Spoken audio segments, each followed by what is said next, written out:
खबर शामिल करते हैं। लाहौर से फिर करम हो गया। उर्स दाता दरबार पर हाजिरी। मुल्को कौम और दोस्तों के लिए खुसूसी दुआ।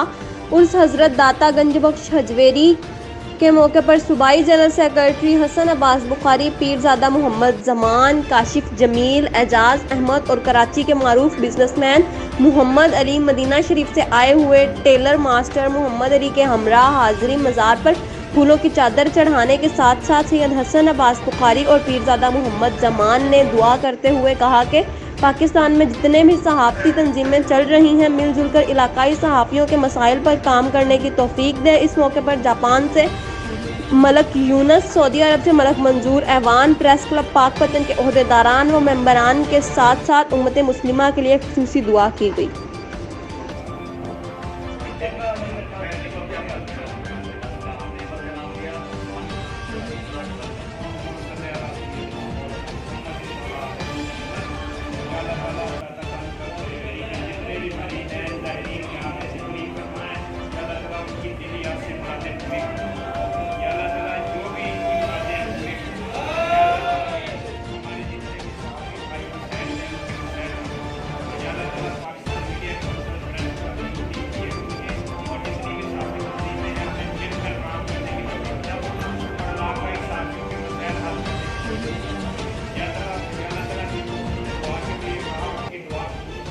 हमारे प्यारे दोस्त मलक यूनस साहब जापान से, सऊदी अरब से मलक मंजूर साहब, कराची से आफ्ताब भाई, राजगंज से राना साहब और पाकिस्तान मीडिया काउंसिल के सदर अनवर कबीर साहब, अली यासीन साहब, मोहम्मद अली साहब